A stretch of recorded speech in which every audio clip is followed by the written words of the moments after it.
3, 2, 1. Welcome. In the mood for a show?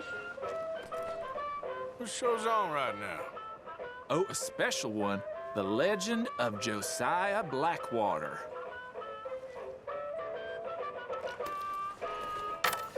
Ticket for one, please. Right then, just head inside the tent.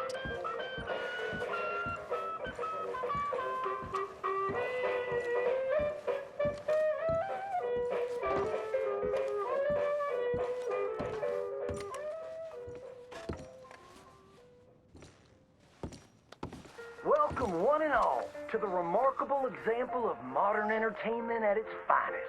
Now, most of you youngins, I'm sure, know about our great national hero and pioneer, Josiah Blackwater.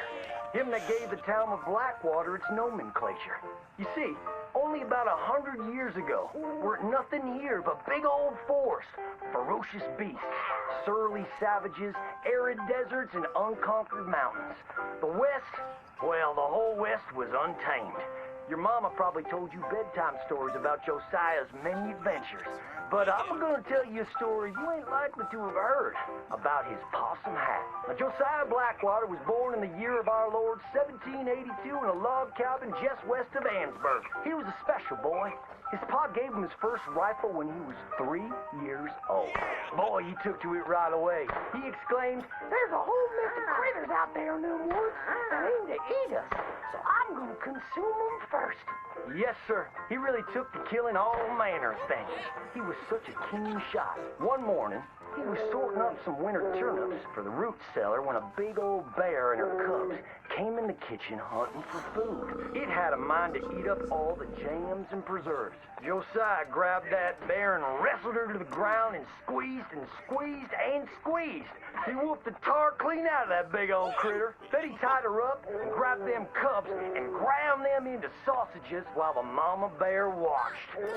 That's fine eating. His mom and pa knew right then he was cut out to be the finest wild frontiersman that ever drew breath.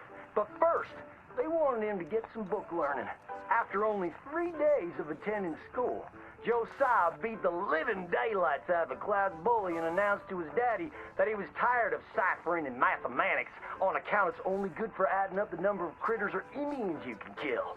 So he ran away from home and headed west.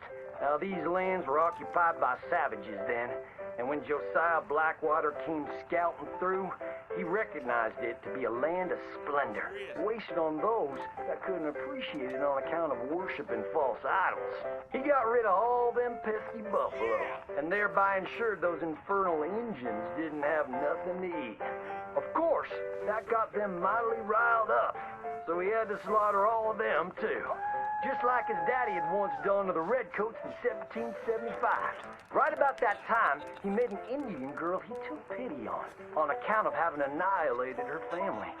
She was 12 years old, and so he took her as his wife. She gave him 2 sons before she died of typhus. Now, y'all know that Josiah Blackwater wore a possum for a hat, but most don't know how that came to be. Well, one day, old Josiah was riding a couple of alligators down the Lanahatchee River, riding, standing up, and shooting eagles right out of the sky, when he sees a big old mountain lion about to eat a possum. Josiah grabbed that mountain lion by the tail and wrestled it till it was plumb dead. Well, that possum really took to Josiah, followed him around like a dog loyal to its master. Yes, they had a lot of adventures together.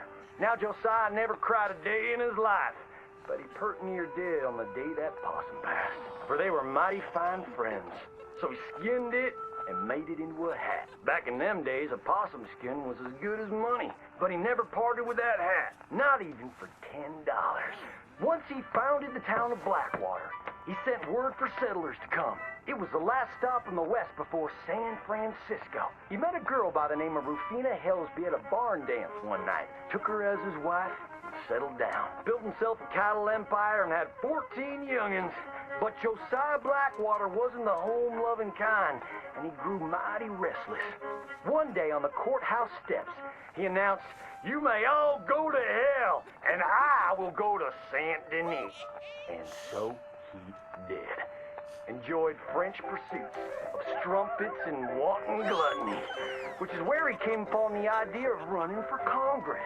He wore that possum hat every day as a congressman, as a reminder of where he come from, saying, I may live in barbaric splendor, but I always remember, keep your friends close and your gun closer, because you don't know when you might have to shoot them.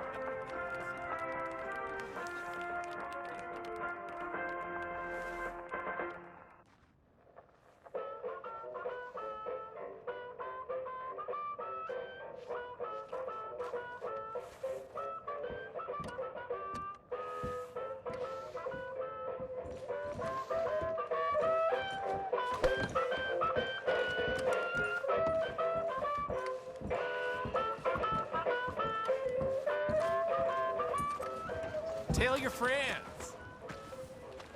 Come on now, boy.